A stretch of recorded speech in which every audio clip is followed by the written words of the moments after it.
할렐루야. 누가복음 11장 37절로 54절 말씀입니다.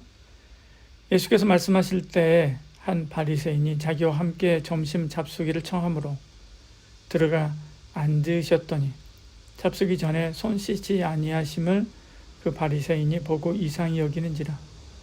주께서 이르시되 너희 바리새인은 지금 잔과 대접의 겉은 깨끗하나 너희 속에는 탐욕과 악독이 가득하도다.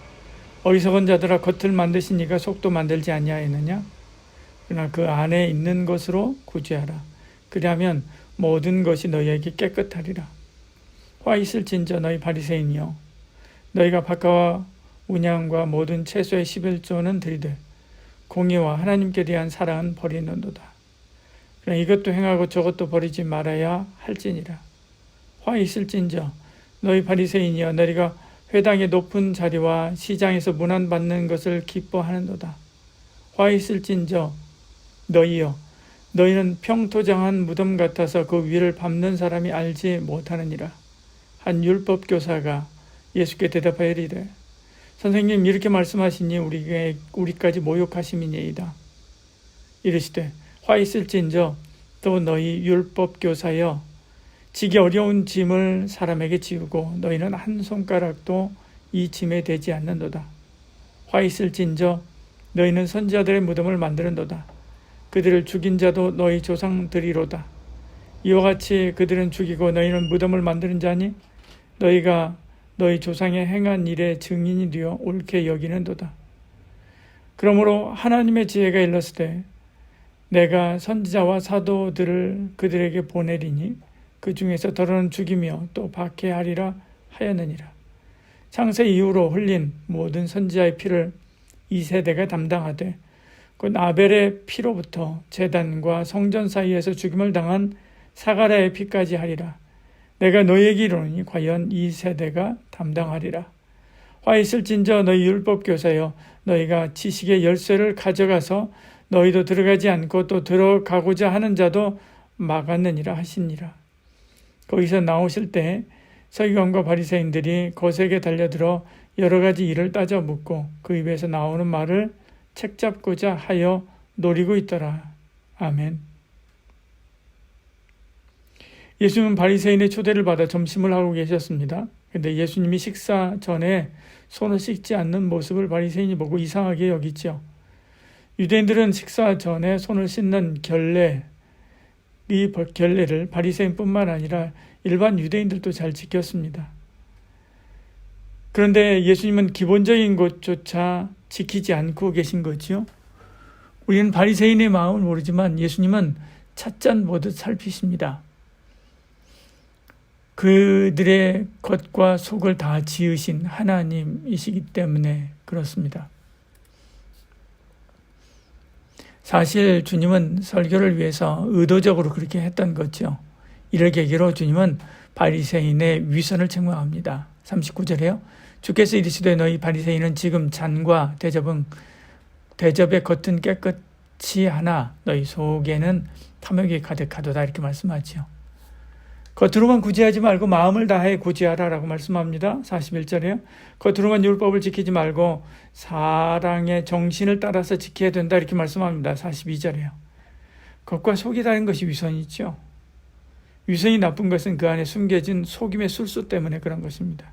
그것은 평토장한 무덤 같아서 그 안에는 죽어 악취가 나지만 겉은 멀쩡해 보이죠. 44절에 말씀하죠. 사람들은 그것도 모르고 존경하고 따릅니다. 43절에 말씀합니다. 속는 거죠. 그리스도인은 위선의 껍질을 벗고 진실을 붙잡아야 됩니다. 그때 주께서 기뻐하시는 삶을 살 수 있게 되는 거죠. 예수님의 신랄한 비판이 이어지자 한 율법사가 왜 우리를 모욕하느냐라고 말합니다. 항의합니다. 45절에요. 주님은 율법사를 책망하면서 또 이어서 이야기합니다. 46절에요. 이르시되 화 있을진저 너희 율법교사여, 지기 어려운 짐을 사람에게 지우고 너희는 한 손가락도 이 짐에 대지 않는도다, 이렇게 말씀하죠. 율법이 아니라 율법을 지키기 위한 장로들의 유전이 문제입니다. 그들은 가혹한 율법 세부 시행 규칙을 만들어서 백성을 통제했지만 정작 자기들은 요리조리 잘 빠져나갔습니다. 자기들이 선지자 정신을 계승한다 선전하지만 자기들의 악함을 은폐하기 위한 수단이었지요. 죽은 선지자를 기리기 위해서 살아있는 선지자를 죽이는 일에 동조하는 것이지요. 47절의 말씀이 그겁니다. 세례 요한이 그 일을 했지요. 그들은 참 선지자인 세례 요한을 비판만 했지 전혀 돕지 않았습니다. 이처럼 그들의 조상은 선지자를 죽였고 율법사인 너희는 그 무덤을 꾸미고 있으니 너희 행동이 너희를 증명하고 있지 않느냐라고 말씀하는 거죠. 48절이요. 기독교 역사를 보면 예수의 이름으로 수많은 사람을 학살한 사건이 종종 있습니다. 오늘 우리 시대에도 예수의 이름으로 연약한 이들을 정죄하고 판단하는 이들이 있지요. 예수의 이름은 생명이고 사랑입니다. 그리스도인은 살리는 사람이고 사랑하고 섬기는 사람이지요. 이 본질을 놓치지 말고 꼭 붙들어야만 하지요. 주님은 신구약 성경이 말씀하기를 하나님이 선지자와 사도들을 보낼 때 그들을 죽이고 박해할 것을 예언했다라고 말합니다. 그래서 창세 이후로 지금까지 얼마나 많은 선지자가 죽었느냐. 너희가 너희 생명의 지식을 가지고 있으면서도 너희도 들어가지 않고 또 다른 이도 못 들어가게 했으니 그 피의 심판을 너희가 담당하게 될 것이다 라고 말씀합니다. 50절 51절에요. 51절에 곧 아벨의 피로부터 제단과 성전 사이에서 죽임을 당한 사가랴의 피까지 하리라. 너희에게 이르노니 과연 이 세대가 담당하리라 이렇게 말씀합니다. 그들은 이 준엄한 말씀을 듣고도 회개하기는커녕 따져 묻고 말꼬리를 잡고 하려고 혈안이 되어 있지요. 53절 54절 이렇게 말씀하죠. 그들은 주님의 예언대로 철저하게 심판받습니다. 그로 예루살렘이 파괴되고 모두 흩어진 거지요.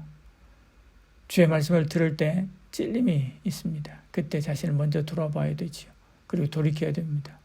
우리를 찌르는 말씀은 심판이 아니라 돌이킬 기회를 주시는 사랑이지요. 알게 모르게 짓는 위선의 죄가 큽니다. 말씀이 더러운 위선의 껍질을 벗길 때 즉시 회개하고 돌아와 순결한 하나님의 사람으로 바로 서야만 하겠습니다. 기도하겠습니다. 사랑이 많으신 하나님, 우리는 알게 모르게 많은 위선을 저지르며 살아갑니다. 겉은 말짱하지만 속은 부패하고 더러운 것들이 많지요.